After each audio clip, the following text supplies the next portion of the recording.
Income taxable वाले slab में नहीं जा, 6 लाख से ऊपर नहीं। लेकिन लोग कहते हैं इसमें हर सूरत में आपने टैक्स देना है, FTR क्या है।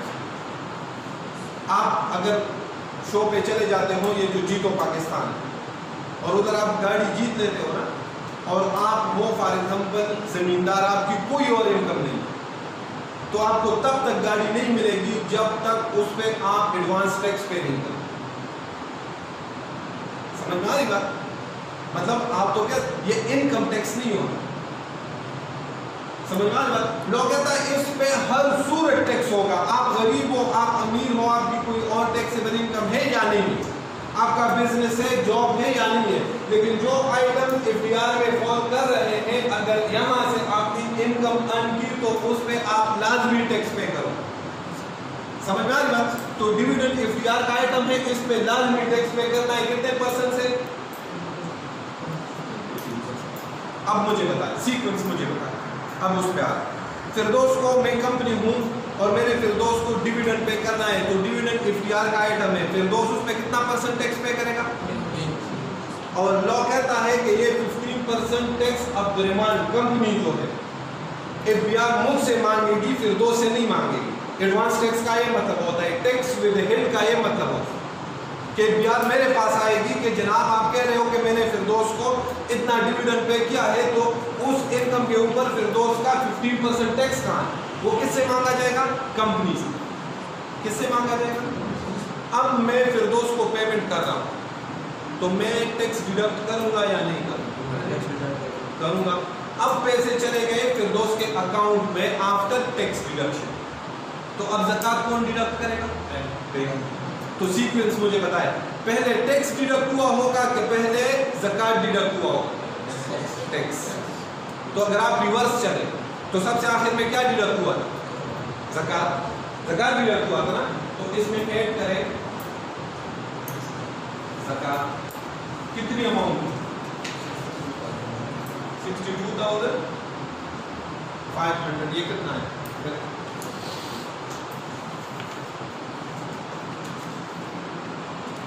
637,500।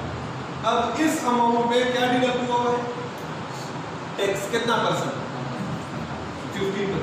इसका मतलब यह है कि ये फिगर कितना है? 85%। अब काम आसान हो गया। तो इस फिगर को 637,500 डिवाइडेड बाई 85 करें, मल्टीप्लाई बाई 100 करें, आपके पास ग्रॉस डिविडेंड आ जाएगा कि ये एक्चुअल डिविडेंड का अमाउंट का कितना है? 637,500 divided by 85% multiply by 100%। 7 lakh.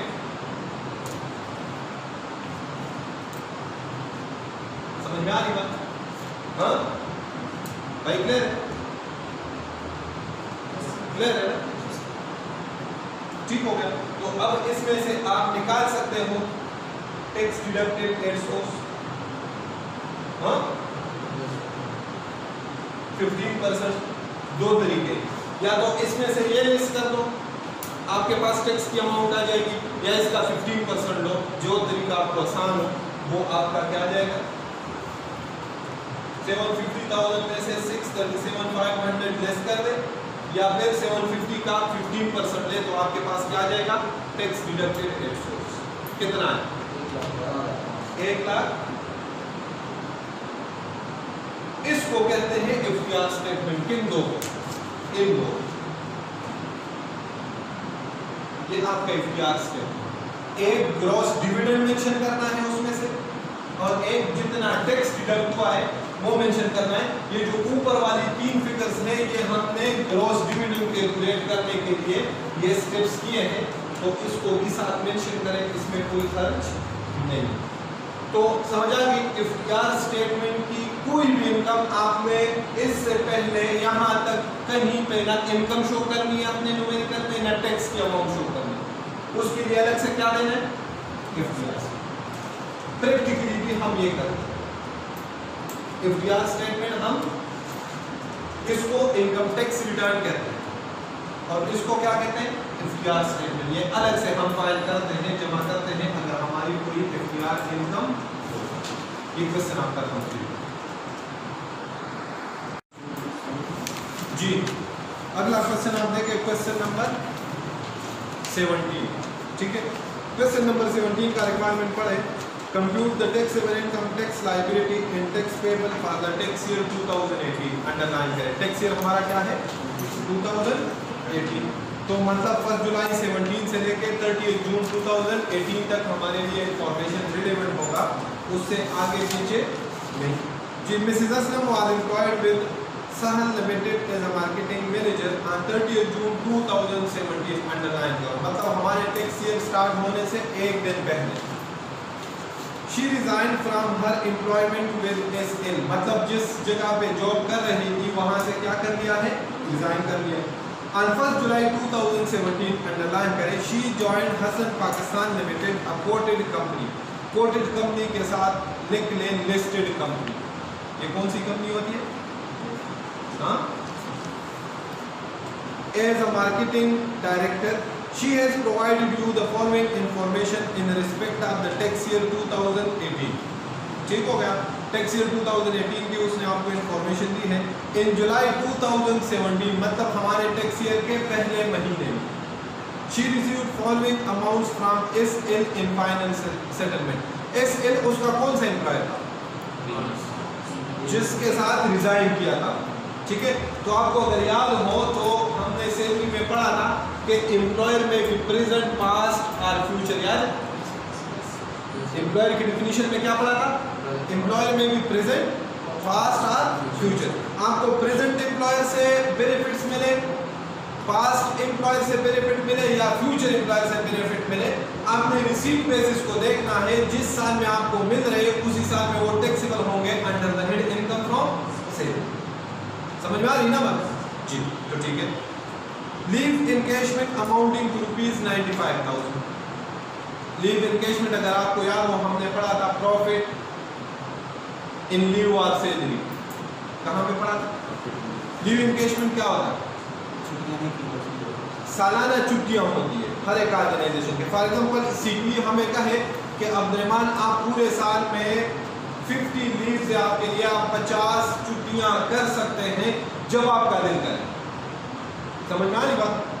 तो अक्सर एम्प्लॉइज ऐसे होते हैं कि वो रेगुलर होते हैं, वो 50 में से 5 कर देते हैं या कोई छुट्टी नहीं करते। तो आखिर में एम्प्लॉयर साल के आखिर में उनको, उन एम्प्लॉइज को जो रेगुलर होते हैं, एक बोनस टाइप देते हैं। क्या देते हैं कि यार मैंने छुट्टियां दी थी और इसने नहीं की, तो उसकी जगह वो उसको क्या दे देता है, लीव। उन छुट्टियों जो उसने अवेल नहीं किए उसके पैसे दे देता है। तो ये टोटली टैक्सेबल होता है under the head income from salary. तो इसको देख ले, totally taxable under the head income from salary. Gratuity of ₹5 lakh from an unrecognized gratuity fund maintained by SL। Unrecognized gratuity fund से उसको 5 लाख रुपए मिले। कितने मिले? 5 लाख रुपए मिले हैं। कहां से? अनरिकॉग्नाइज्ड ग्रेजुटी फंड से।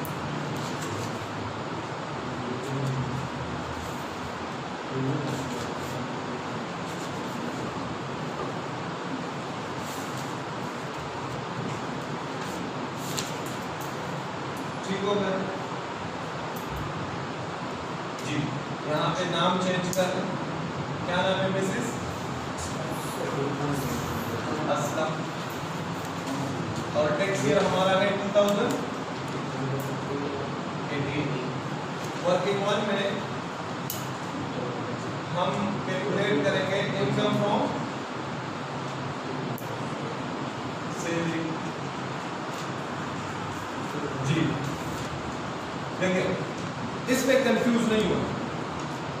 अगर मिसेस असलम एक साल में 3 जगहों पे जॉब करे ना, और 3 एम्प्लॉयर डिफरेंट 3 एम्प्लॉयर से सैलरी आ रही हो ना, तो आपने उसको एक ही हेड में कैलकुलेट करना है under the head income from salary. हाँ, इसके फिर सब हेडिंग आप बना सकते हैं, जैसे कि मैं बना लूं सैलरी फ्रॉम,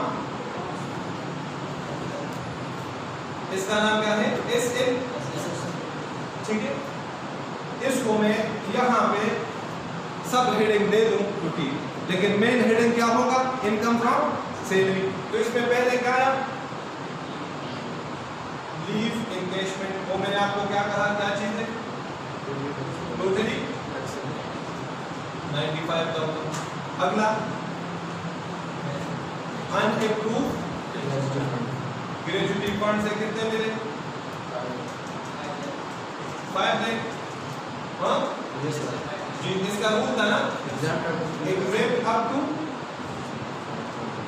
लोअर हाफ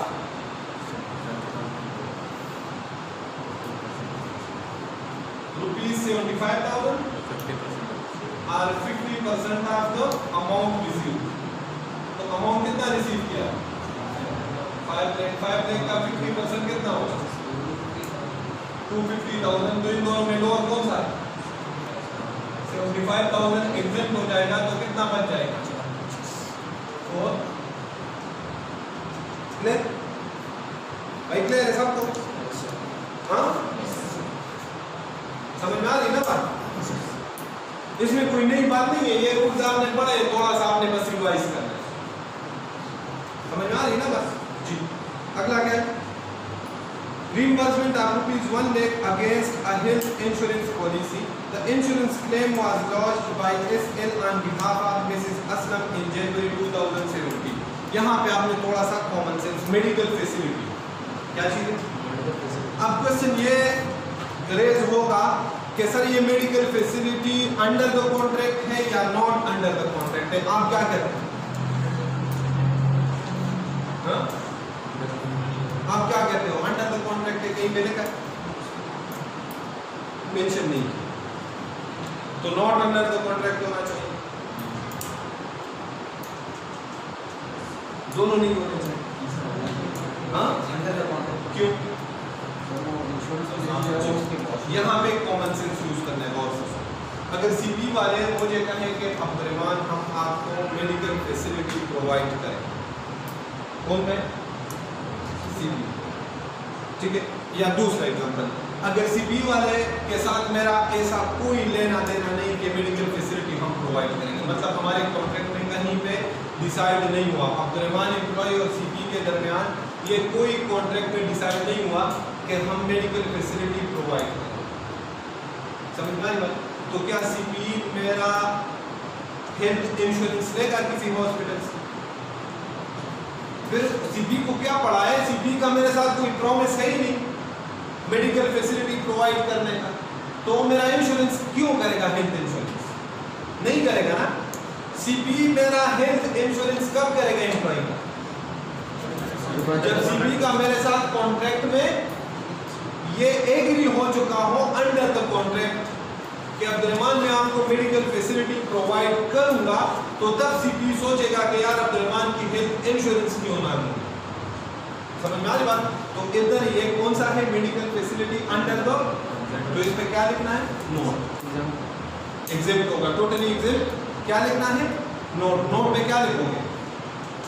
कि medical facility provided is under the contract, so not extend. Clear जी। अगला second, in accordance with the terms of her employment, income tax related to her salary and benefits is to be borne by HPL, underline करो, बहुत important statement, and tax is to be borne by HPL। आखिर में आपको बताऊंगा, समझ में आ रही बात? अब HPL, her emoluments benefits during the tax year were as follows। अब ये जो है यहाँ तक कौन सी थी? सैलरी फ्रॉम एस एक्सेस को टोटल करें। अब कौन सी सैलरी स्टार्ट होगी? सैलरी फ्रॉम HPL, ठीक है। उसी इनकम फ्रॉम सैलरी में ही आएगा, लेकिन एम्प्लॉयर का नाम से रख लेंगे। अब इसमें क्या क्या है देखिए, बेसिक सैलरी है ₹2 लाख पर मंथ। कितने मंथ्स की लूंगा बेसिक सैलरी? हाँ, पूरे साल में, क्योंकि 1 जुलाई को ही ज्वाइन किया, ठीक है। तो मल्टीप्लाई बाई 12, 2.4 मिलियन। इसके बाद है मेडिकल अलाउंस ₹60,000, मेडिकल अलाउंस कितना है? 60,000 पर मंथ है। अब आप मुझे बताएं, मेडिकल फैसिलिटी भी थी और मेडिकल अलाउंस भी है, तो क्या ट्रीटमेंट करनी है? फुली टैक्सेबल होगी। बहुत बहुत अच्छा, मतलब आपको याद है, ठीक है। लेकिन याद रखें, वो तब होगा टोटली टैक्सेबल, वो रूल तब एप्लीकेबल होगा जब मेडिकल अलाउंस और मेडिकल फैसिलिटी एक ही एम्प्लॉयर से मिल रहे। किससे मिल रहे? वो मेडिकल फैसिलिटी किससे मिल रही थी? एसएल से। ये किससे मिल रही है? HPL। तो इसकी नॉर्मल ट्रीटमेंट करनी है। आगे हम देखेंगे अगर मेडिकल फैसिलिटी कहीं पे हुई, ठीक है, तो फिर तो ये टोटली टैक्सेबल हो जाएगी। मेरे ख्याल में नहीं है, नहीं है, तो ये कितना हो जाएगा?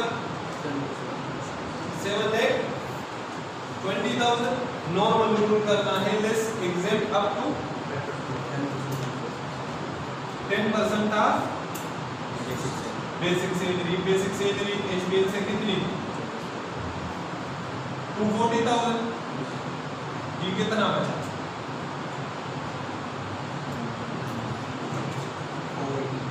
4।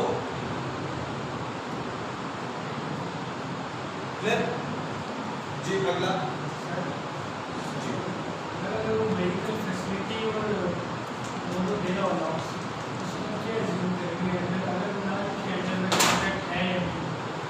अगर ना लिखे, जैसे इधर नहीं लिखा था तो मैंने आपको रीजन बता दिया। अगर ना लिखे तो हमेशा आप बिल्कुल ऐसे लिख दे, कोई हिंट ना ले, तो हमेशा आप एज्यूम करें अंडर द कॉन्ट्रैक्ट।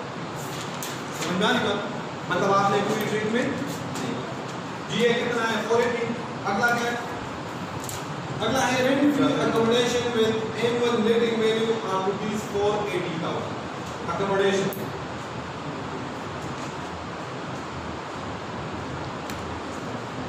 अकोमोडेशन सिर्फ और सिर्फ आएगा 45% का बेसिक सैलरी। कंपैरिजन में नहीं जाना, क्यों? हाई यार 45% या फिर एनुअल लिविंग वैल्यू, कंपैरिजन में नहीं जाना, क्यों? आंसर कर सकते हैं कितना है भाई? इसका कोई आंसर कर सकता है? मैंने कंपैरिजन ऑप्शन अगर अवेलेबल हो तो जी, इसमें ऑप्शन नहीं है। इसमें वो क्या बता रहा है कि मिसेस असलम को जो HPL ने अकोमोडेशन दिया है घर, उसका रेंट इतना है।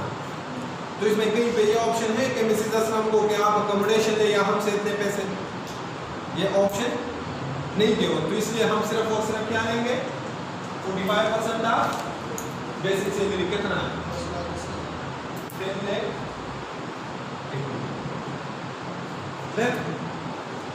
अगला है traveling allowance of ₹50,000 per month. 60% of the amount was spent in the performance of official duties. तो official duties के लिए कितना है? 60%। तो 40% कितना रहा? पर्सनल ना, पर्सनल बेनिफिट कितना बचा? 50%। पर मंथ कितना है?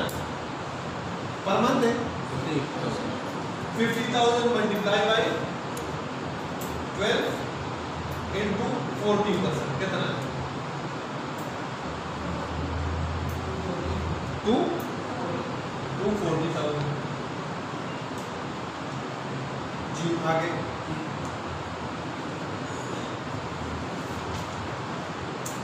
Provident fund at the rate 10% of basic salary and equal amount was contributed by HPL. Provident fund में किसकी ट्रीटमेंट करनी है? सिर्फ एम्प्लॉयर कंट्रीब्यूशन। एम्प्लॉयर कंट्रीब्यूशन कितना है? 10% of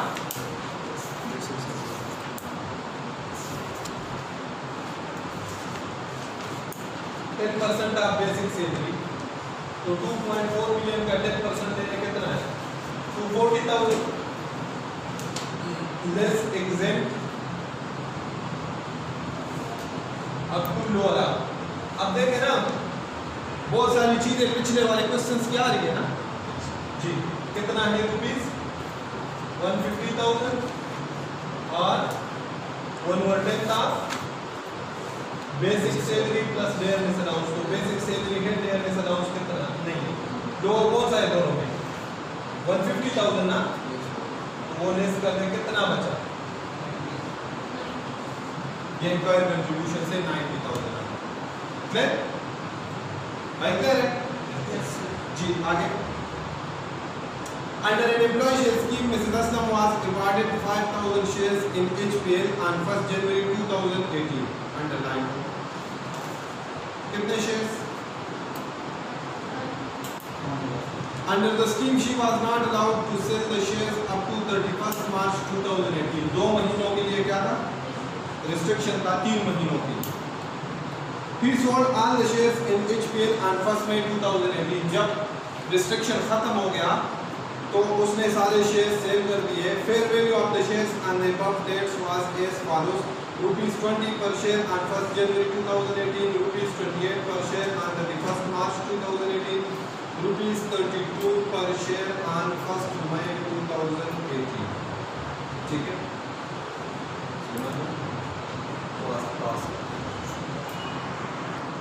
ji. Employ share scheme का पॉइंट है। एम्प्लॉय शेयर स्कीम थोड़ा सा मैं रिवाइज कर देता हूँ कि एम्प्लॉय शेयर स्कीम में कुछ एक्टिविटीज थी वो उसकी हम ट्रीटमेंट कर लेते हैं। जैसे फर्स्ट एक्टिविटी थी डिस्पोजल ऑफ ऑप्शंस। याद है कोई डिस्पोजल ऑफ ऑप्शन है? यहाँ पे नहीं है। इसमें शेयर्स एक्वायर किए हैं और शेयर्स जी। सेकंड एक्टिविटी थी एक्विजिशन ऑफ शेयर्स। क्या थी? लेकिन एक्विजिशन ऑफ शेयर्स 2 तरह की थी, एक विद रिस्ट्रिक्शन और एक विदाउट रिस्ट्रिक्शन। ठीक हो गया? ये कौन से वाले? With restriction. जिस दिन एक्वायर कर रहे हैं उस दिन क्या है? 3 महीनों की रिस्ट्रिक्शन। तो विद रिस्ट्रिक्शन की हम जिस डेट को एक्वायर कर रहे हैं नो टैक्स ट्रीटमेंट। याद मतलब हमारे केस में 1 जनवरी 2018 को एक्वायर हो रहे हैं तो इस दिन हम कोई ट्रीटमेंट नहीं करेंगे। हम ट्रीटमेंट किस दिन करेंगे? अर्लियर डेट के ऊपर। कौन से डेट के ऊपर? अर्लियर डेट के ऊपर। ठीक है, इस तरीके से सोचा से कर रहा हूं थोड़ा सा आपका एम्प्लॉय शेयर स्कीम भी भाई। ठीक है, अर्लियर डेट कितने हैं? 2। या तो शेयर्स को क्या करें? लेस ऑफ रिस्ट्रिक्शन हो जाए। ठीक है, तो रिस्ट्रिक्शन लेप्स डेट क्या है? 31 मार्च 2018। यहां तक रिस्ट्रिक्शन है ना, मतलब 1 अप्रैल से रिस्ट्रिक्शन खत्म हो जाएगा। या इसको कर दे 1 अप्रैल 2018। ठीक हो गया। और डिस्पोजल कब कर रहे हैं? या डिस्पोजल ऑफ शेयर्स डिस्पोजल कब कर रहे हैं? 1 तो आप मुझे बताएं पहला डेट कौन सा है? तो इस दिन ट्रीटमेंट करनी चाहिए ना। इस दिन ट्रीटमेंट कौन सी वाली है?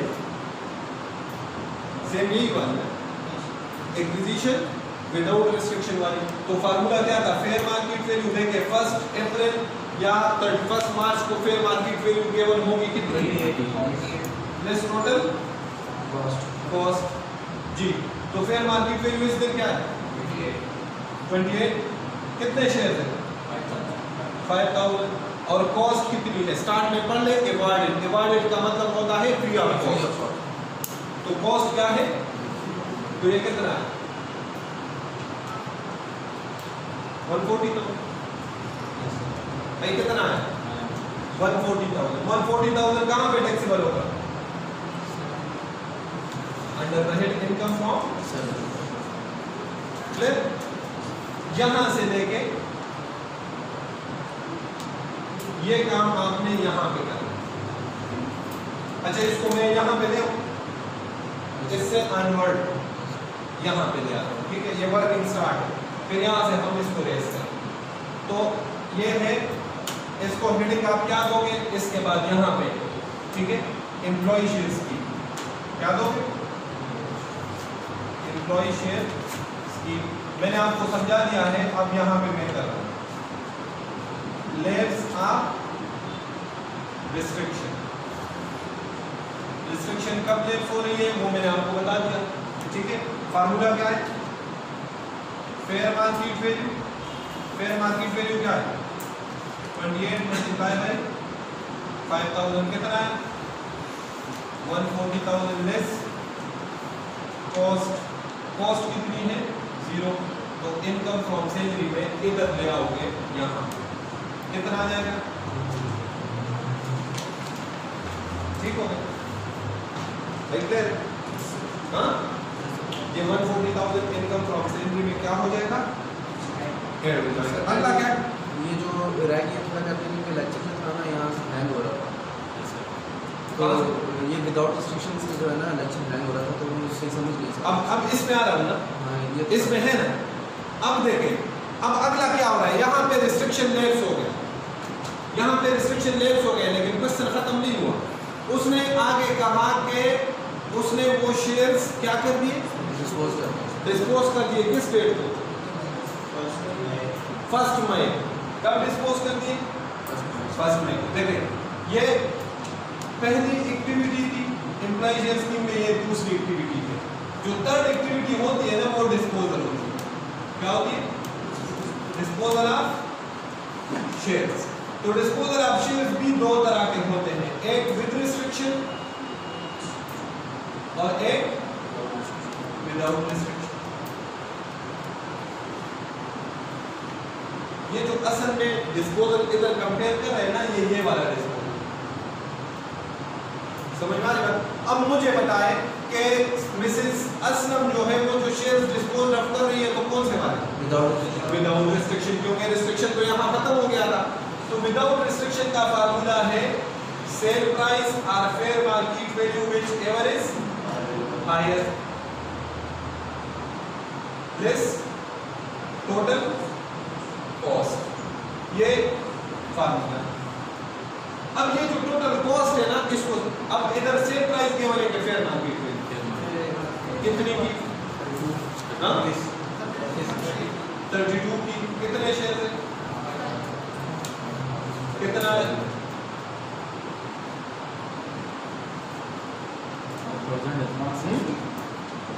160,000 जी। ये तो आ गया सेल प्राइस। अब टोटल कॉस्ट यहाँ पे थोड़ा सा टेक्निकल है, समझिएगा।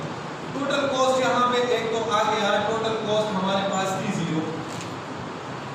टोटल कॉस्ट में, इस टोटल कॉस्ट में कितनी चीजें शामिल होंगी? 3। एक है कॉस्ट ऑफ ऑप्शन जो निल है इस क्वेश्चन में, एक है कॉस्ट ऑफ शेयर, वो भी क्या है? 0। एक है अमाउंट ऑलरेडी टैक्स,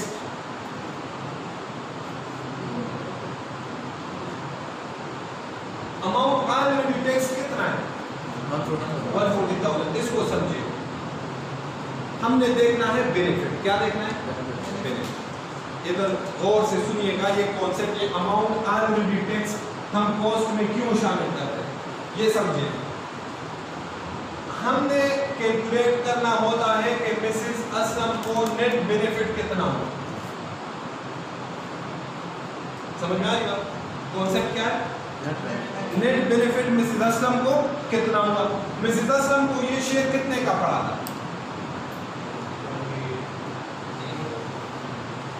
0 का। इसने पैसे कितने दिए? 0। जब अब सेल किया तो कितने का सेल किया? हाँ, टोटल बेनिफिट कितना हुआ? 32 रुपए का ना। मतलब मुझे ये मार्कर में फिरदौस को फ्री में दे दूं और ये 32 रुपए का सेल कर दे, आपसे मैं पूछूं फिरदौस को कितना फायदा हुआ? 32। तो फिरदौस के इनकम में फायदा जाना चाहिए ना, बेनिफिट। तो फिरदौस के इनकम में कितना जाना चाहिए? कितना? 32। एग्री? अब मुझे बताएं कि टोटल बेनिफिट आपने एग्री किया कि फिरदौस को हुआ है 32 रुपीस का, और फिरदौस के इनकम में कितना जाना चाहिए? 32। फॉर एग्जांपल एज्यूम कर लेते हैं कि मैं फिरदौस का ये 32 1,60,000 रुपए इनकम में इंक्लूड कर लेता हूँ। मैं कहता हूँ ये फायदा है। क्या ये बात ठीक होगी? हाँ, ठीक होगी ना? ठीक होगी ना? लेकिन फिरदौस का जो 1,40,000 मैंने किस इनकम में इंक्लूड किया? तो ये तो टोटल बेनिफिट फिरदौस को कितना आपने ऐड किया? 1,60,000 एक, 1,40,000 दूसरा, ये तो टोटल आपने 3 लाख ऐड किया। फिरदौस को फायदा कितना हुआ? 1 साल। तो 160 में ऑलरेडी फिरदौस के इनकम में आपने कितना इंक्लूड किया, फिर वो दोबारा इंक्लूड करना चाहिए। मतलब यहाँ पे अगर हम देखें तो फिरदौस का टोटल बेनिफिट हुआ था 32 रुपीज, हमने इसमें ऑलरेडी 25 रुपीज फिरदौस के इनकम में तो और कितना डालना चाहिए, तो 7 मल्टीप्लाई बाई 55,000 तो कितना,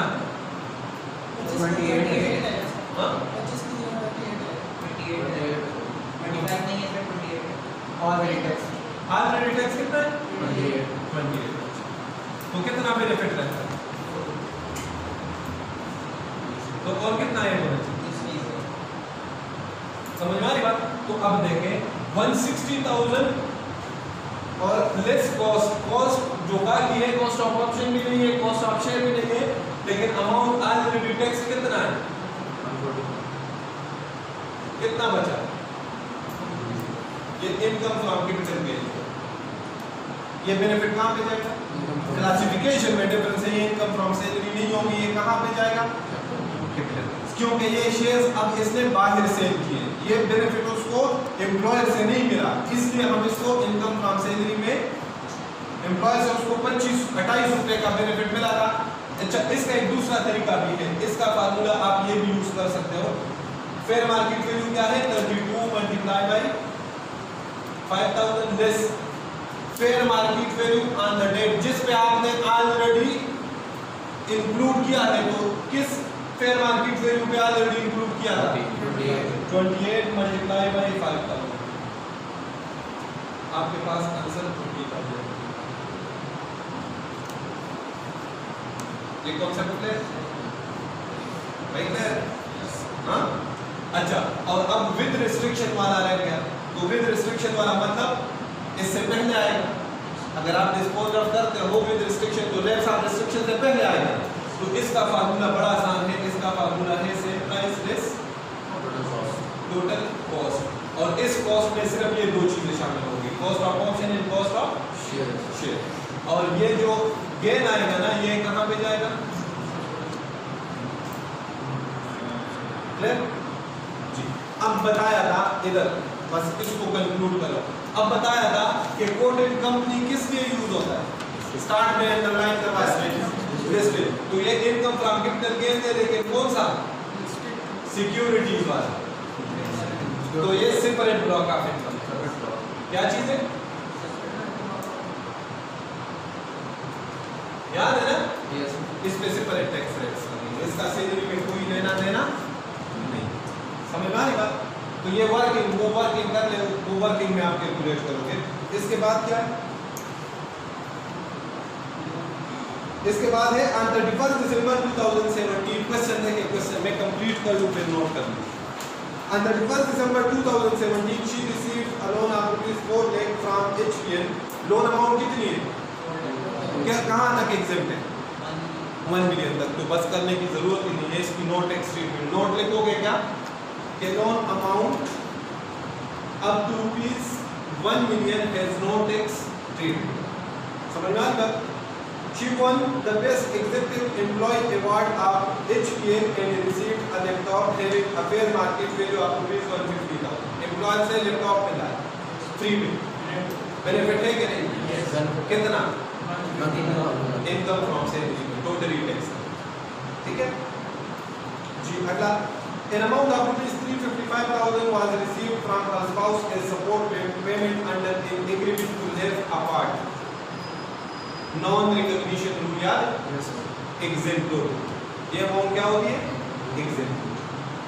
और अगला, she paid ₹105,000 as zakat under the zakat and ushr ordinance, direct deduction, total income में से लेस करोगे।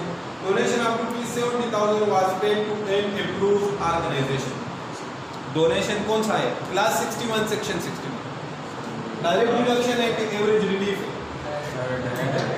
एवरेज रिलीफ है भाई, डायरेक्ट डिडक्शंस के लिए कुछ स्पेसिफिक ऑर्गेनाइजेशन, ये क्या चीज है, एवरेज रिलीफ जी, कॉस्ट कंक्लूड करते हैं, ठीक है। मेरे ख्याल में यहाँ तक मसला होगा, इससे से ऑनवर्ड जो है ना, एक इसमें रह गया टैक्स ऑन टैक्स, वो कॉन्सेप्ट समझा देता हूँ। हाँ सही है, बाकी तो कुछ नहीं।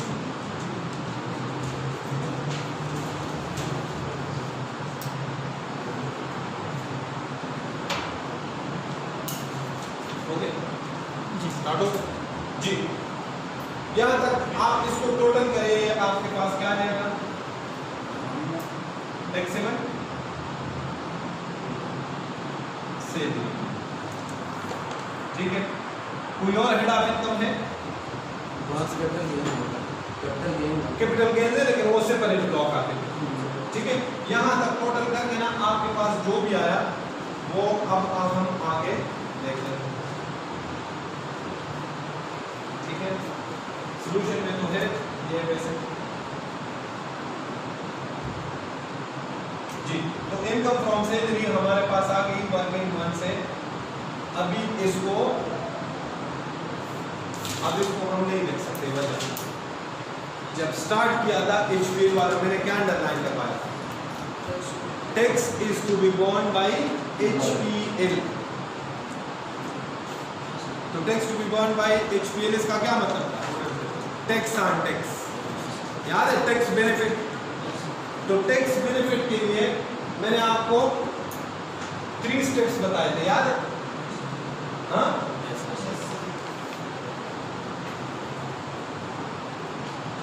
सिर्फ एचपीएल की जो इनकम फ्रॉम सैलरी है, सिर्फ एचपीएल की वो ऐड करनी है, उसमें एसएल की सैलरी ऐड नहीं करनी, सिर्फ किसकी ऐड करनी है, हाँ एचपीएल। तो वर्किंग 2 में हम करेंगे टैक्स ऑन टैक्स।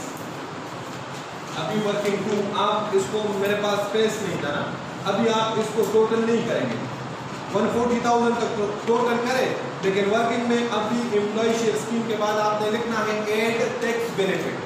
क्या लिखना है, और टैक्स उसको वर्किंग 2 का आपने रेफरेंस लेना है, तो वो क्या है, टैक्स ऑन टैक्स। तो टैक्सेबल सैलरी एचपीएल की कितनी आ रही थी, 140,000।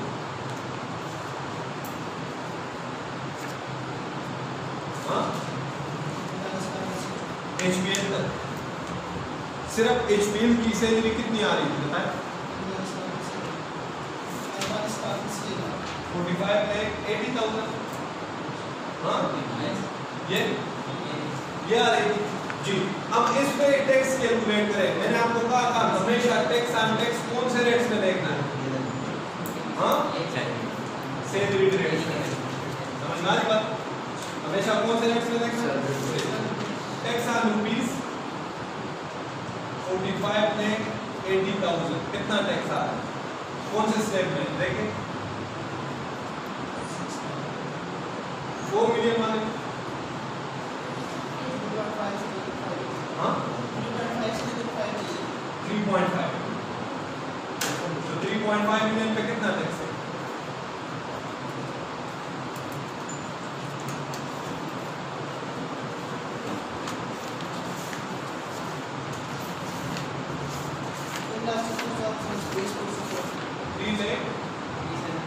$70,000 प्लस 10,80,000 का, 10,80,000 बन जाएगा ना, हाँ इसका कितना परसेंट, 20%। तो ये कितना है,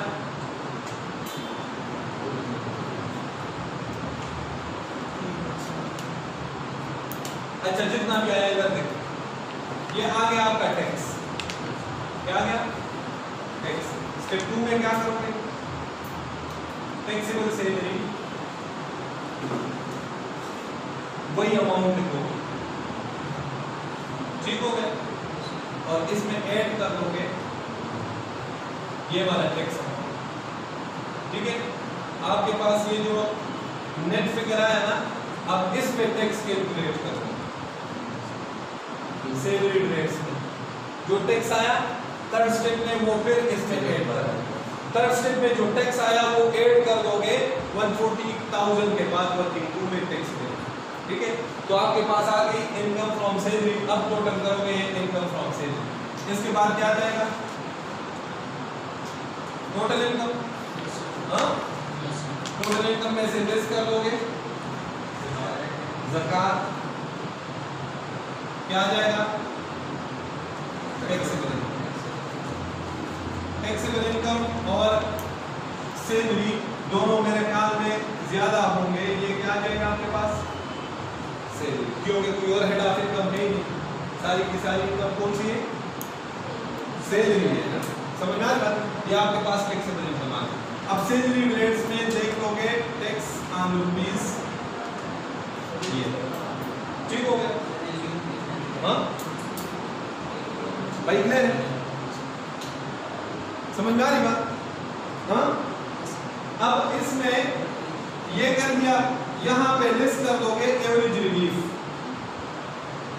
एवरेज रिलीफ क्या था, डोनेशन था ना, डोनेशन अंडर सेक्शन 61, वो लिस्ट कर दिया यहाँ पे।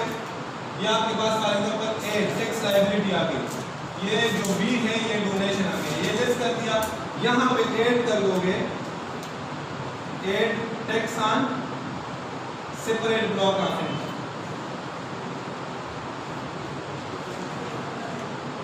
सेपरेट ब्लॉक की कौन सी थी, सिक्योरिटीज थे ना, टैक्स ऑन सिक्योरिटीज अमाउंट कितनी आएगी, 20,000 कहना आया था ना। अब देख लोगे रेट्स, इसके 3 किस्म के रेट्स लेके 4 किस्म के रेट्स याद है। 1 जुलाई से पहले, ये 1 जुलाई के बाद था, पोजीशन क्या था 1 जुलाई के बाद, तो मेरे ख्याल में 15% है कि कितना, वो ले लोगे, ठीक हो गया। वो ऐड कर दोगे यहाँ पे सी अमाउंट ऐड हो गया। अब यहाँ पे लिस्ट कर दोगे टैक्स बेनिफिट जो वर्किंग टू से आया, जो सैलरी में ऐड किया था, अब वो यहाँ से लेस कर दोगे ये वाला, ठीक है। ये लेस कर दिया, ये आपके पास आ जाएगा टैक्स पेबल या फिर रिफंड। अगर नेगेटिव में आ गया तो क्या रिफंडेबल, अगर पॉजिटिव आया हो जाएगा क्वेश्चन। हाँ इसमें कुछ है तो नहीं, टैक्स बेनिफिट ये वाला जो यहाँ वर्किंग टू में कैलकुलेट किया होगा, वो सैलरी में ऐड करना है और बाद में क्या करना है, लेस करना है। कहाँ पे, सबसे आखिर, ठीक हो गया भाई, क्लियर है। इसी को आगे मैं सिर्फ असाइनमेंट